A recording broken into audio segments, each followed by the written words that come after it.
This podcast is the sole property of Proud Sports. Our thoughts and opinions are our own.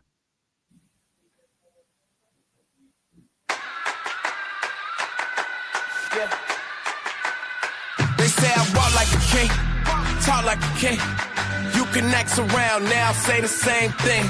They chasing the fame, they all want the name. But they ain't got what's running through these veins. Say I walk like a king, talk like a king. You can act around now, say the same thing. They chasing the fame, they all want the name. But they ain't got what's running through these veins. Make way for the king.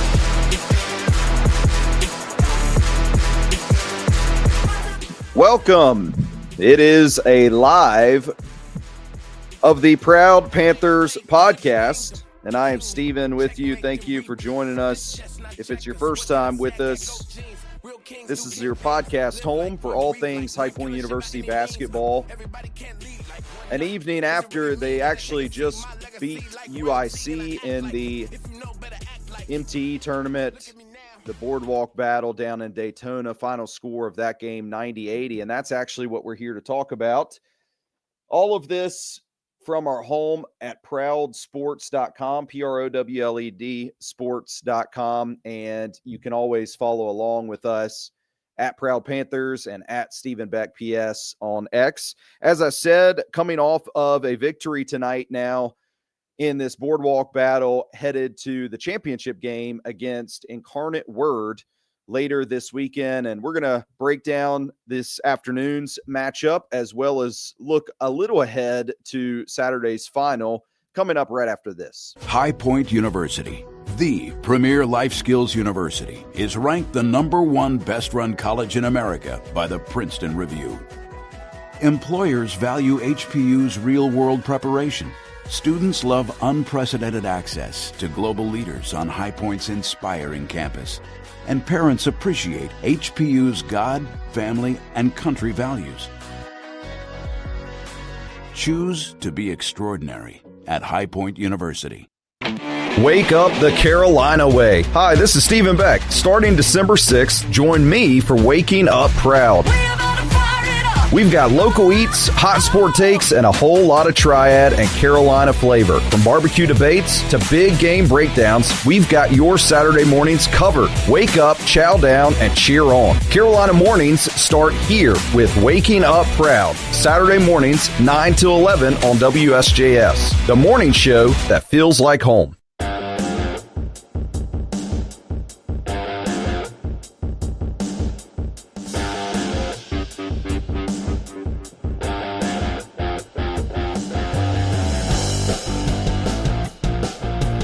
It's a special edition, Proud Panthers podcast. Special because we're actually live on X and YouTube in place of what normally we would do post-game being the Proud Spaces, because Friday normally is our launch day, or one of our launch days for the Proud Panthers podcast, and I felt that this is an awesome opportunity to have a matinee afternoon style game rolled right into a live reaction, opportunities to get you, if you're a High Point fan, or strangely, I say strangely because I highly doubt this is the case, but if you're a UIC fan, you're more than welcome also to jump in here with comments and thoughts.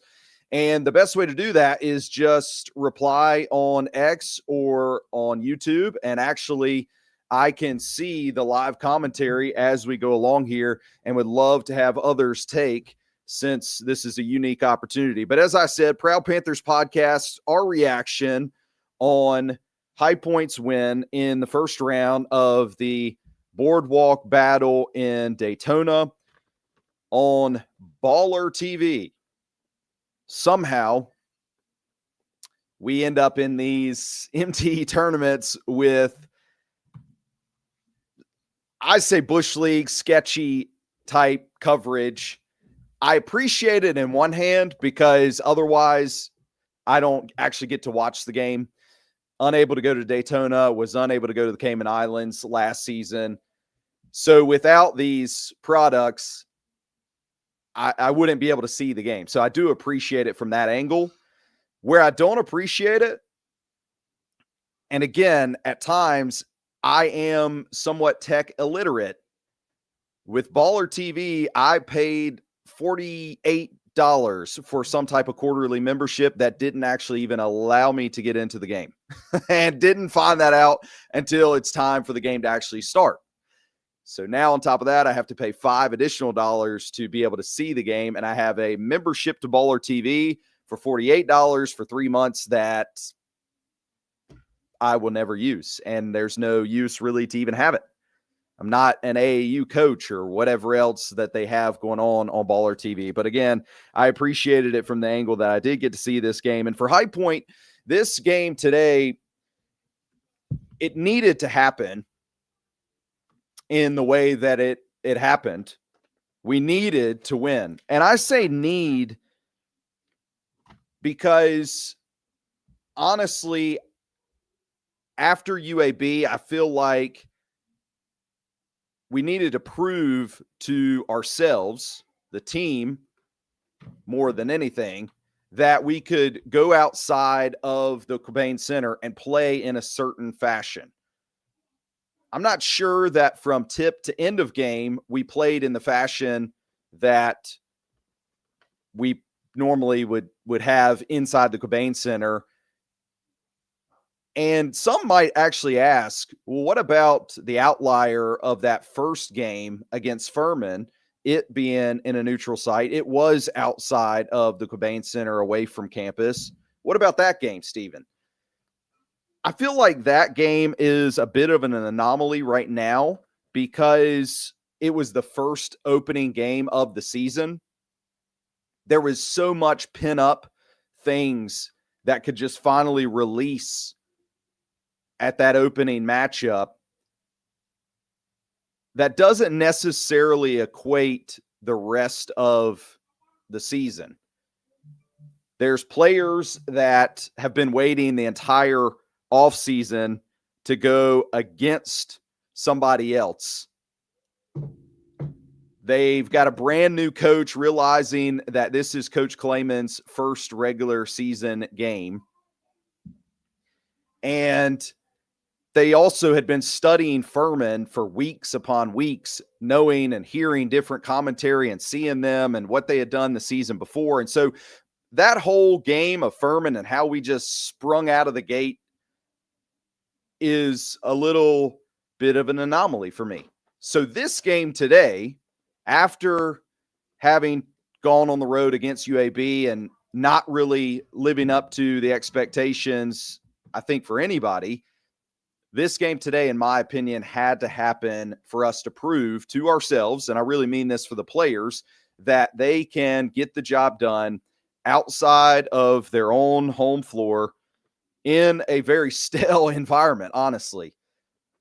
I made a comment on X while watching the game that I went to one of the first summer practices for our High Point Panthers inside the Cobain Center, and at that practice, that's right, AI, we're talking about practice, there was more fans there. It was a you could say that it was a more lively environment than what was going on in Daytona. And Daytona is nice, I'm sure. And again, I'm glad that the team is a part of a tournament like this because there's a lot of different things that you can glean and learn.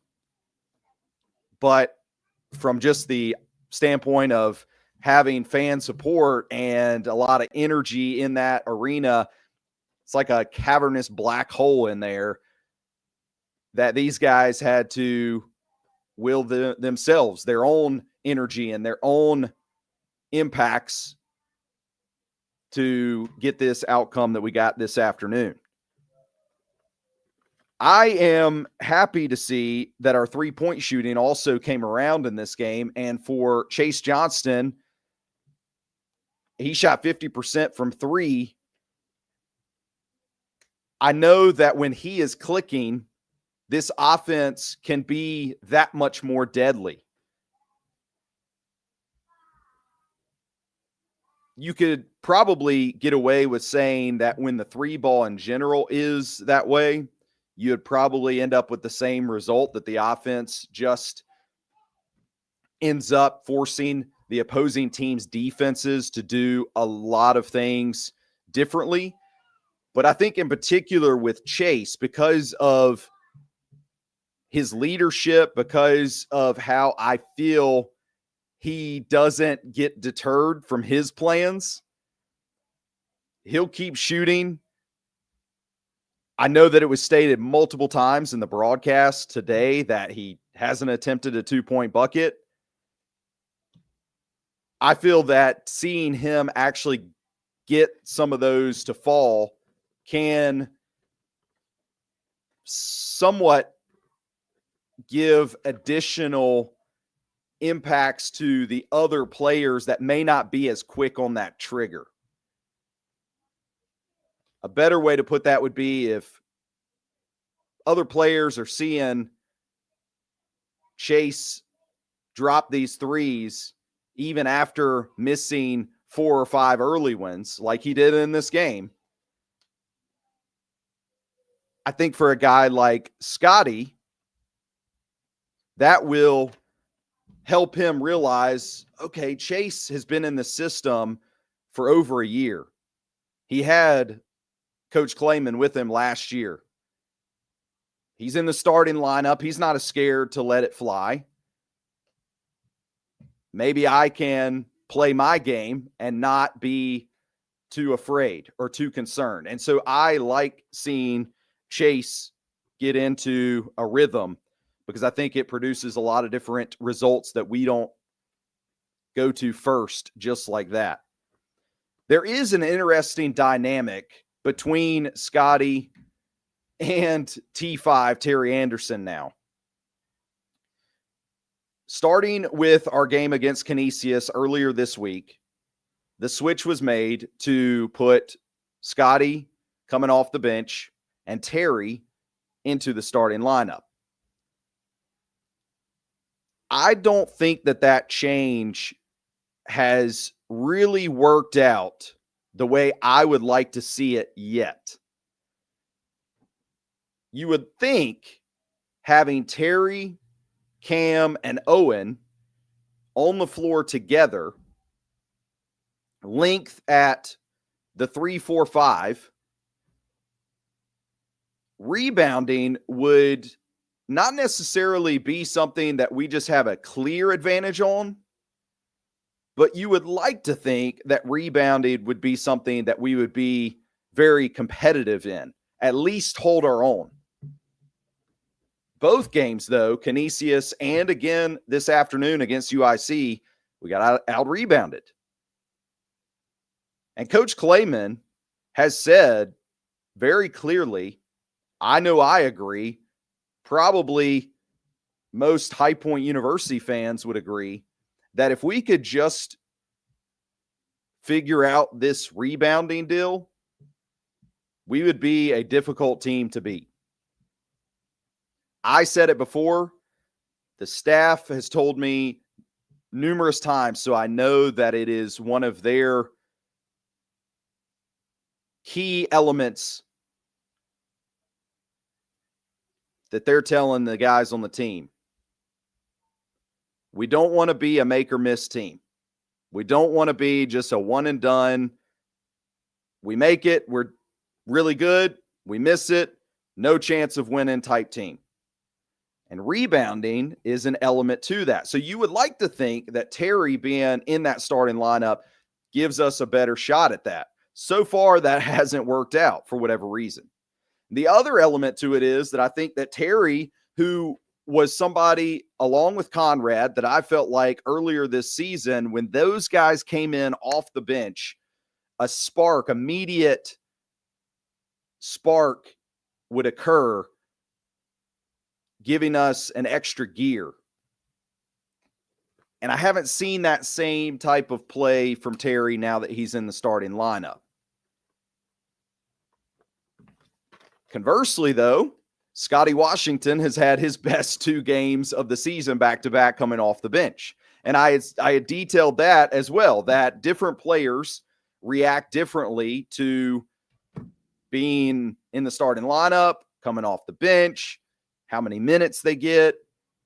We're all human, these guys too. And so for Scotty, he had not hit a three-point basket before today. Well, he hit a few of those. For Scotty, he hadn't scored in double digits in the regular season yet. He did that today. So clearly for him, coming off the bench has been a good move. So that balance, the scales going up and down between those two, is something that I felt like was worthwhile to mention as an interesting dynamic that just has to be observed. And I'm sure from the staff's perspective, they are seeing the same thing. As I go down through these different thoughts, don't forget you can tap in with your comments as well here on the Proud Panthers podcast as we do this live today. So feel free to message us here or shoot me a personal message at Stephen Beck PS, and I'll try to get to those as well. I was interested in how UIC and our High Point Panthers team were very similar when we were on the defensive ends, respectively. And I do have to give a nod back to the Baller TV play-by-play man, whoever that stranger was on this, if you want to call it a broadcast. He had shared the thought that both of these teams, the turnover battle was an important one to keep an eye on because they both like to force other teams into turnovers, and they both, for the most part, like to try and protect the ball. And one of the things that I don't really love to break down is our defense. I've tried to kind of keep that from my untrained fan perspective, not one of the things that I blow out into the stratosphere a lot, because I do think how much work our team has put in on that side of the floor is something that could come up and catch people off guard. But the more that there's film out, the more that other teams are now able to kind of see what we're doing, it's a little bit easier for me to talk about it. But what I'll say is both of these teams love today to trap the short corner. As guys go into that short corner, double teaming that area, forcing a cross-court pass, forcing something that's thrown up for deflections or some type of interception. So to be able to see that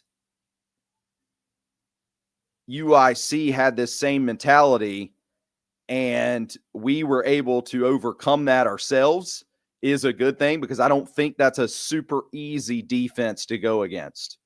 At least statistically, teams going against High Point so far this season has made it look like it's pretty difficult. So High Point today forced UIC into 18 turnovers, and High Point got 13 steals. Those numbers still remain pretty impressive. Not astronomically high like they were against Averett and Furman, but even against more solid opponents with more of the film being out there, it's good to see that we are still forcing those things. From today, though, honestly, shooting was better. Free throw percentages, better. The defense, like I said, better. Where did we go wrong? It was that rebounding. And I know that some people had made a comment like, we'd love to watch more of that game. I don't.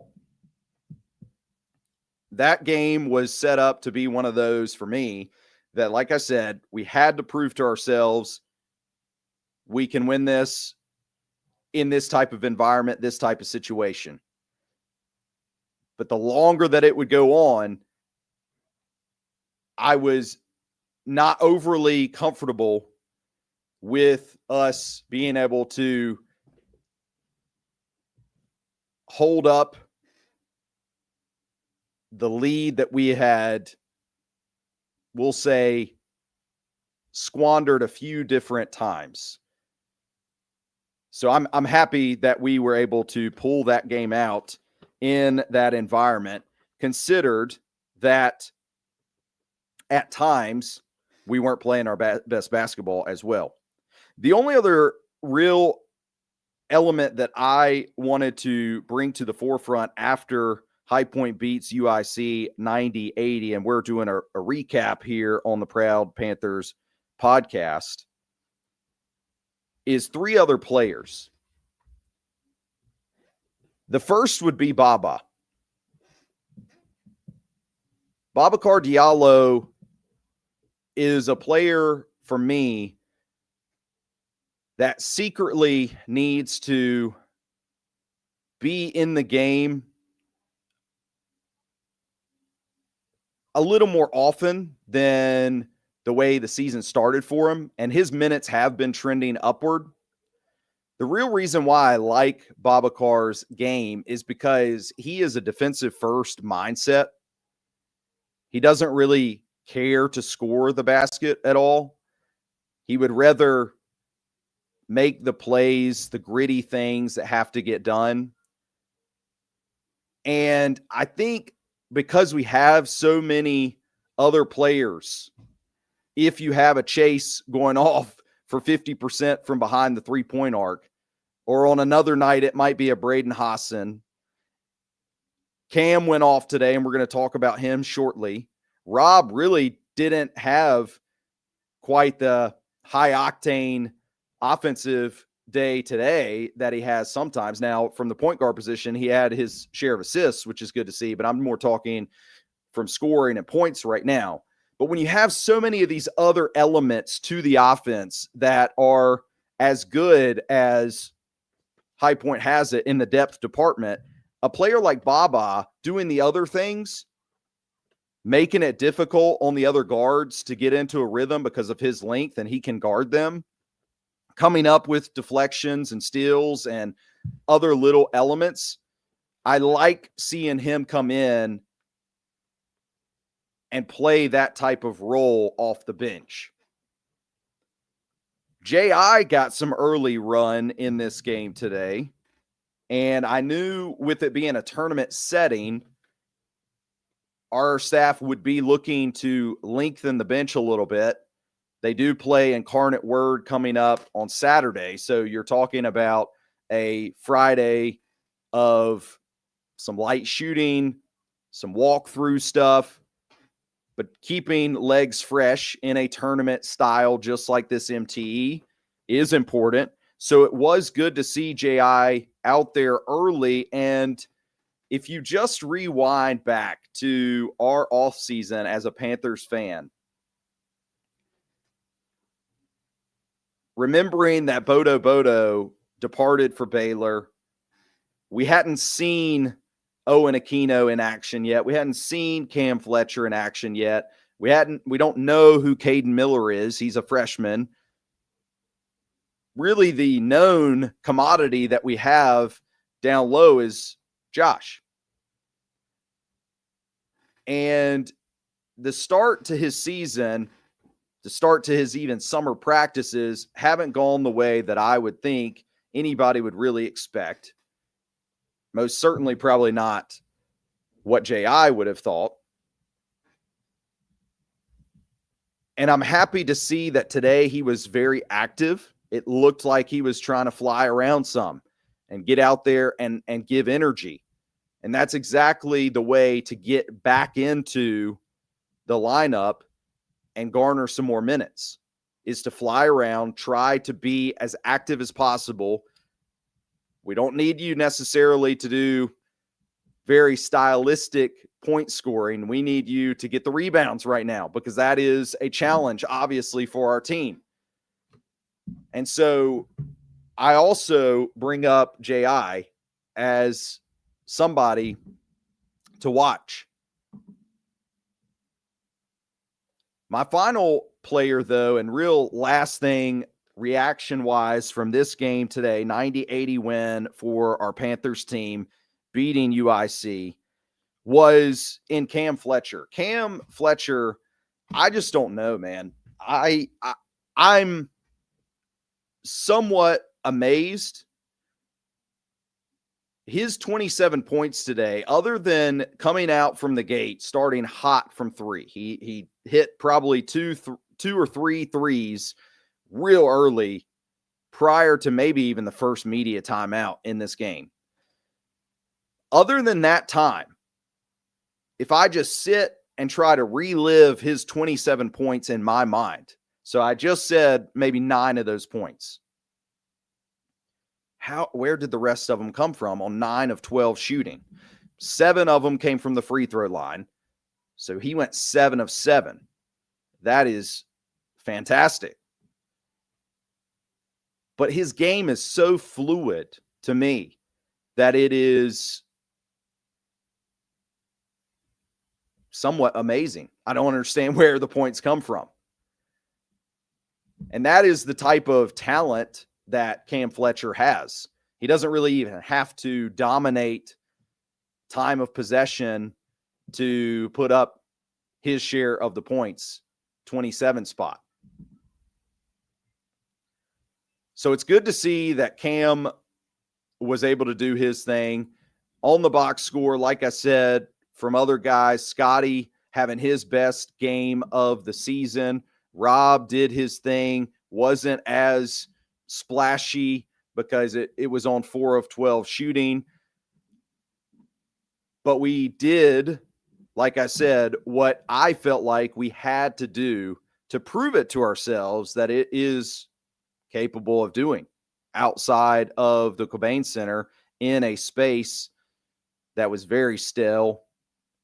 Had to have been a little difficult to get the energy other than the fact that you're in Daytona and it's an afternoon game. So we have Incarnate Word next coming up, final of this Boardwalk Battle. I'm not some type of Incarnate Word aficionado. What I could say is today they beat Southern Indiana by 6, 87-81.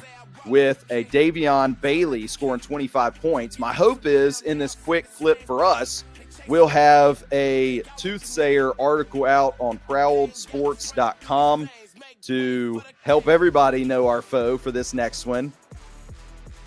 Win, lose, or draw for me, honestly. Like I said, if we went 1-1 in the Caymans, in the Daytona Boardwalk Battle here, an MTE tournament, I'd take that. I want to see us win, just like I always do. But this one I felt like was the more important one we needed to see happen against a very, I'd say, solid opponent. 90-80 win for High Point. We're now 5-1. And we'll be back on a new Proud Panthers podcast Monday doing something similar. Reaction again. Maybe we'll have a Spaces as well. Stay tuned to all of that at Stephen Beck PS and at Proud Sports on X, and we'll see you next time. Say the same thing, they chasing the fame, they got one name, but they ain't got what's running through these veins. Make way for the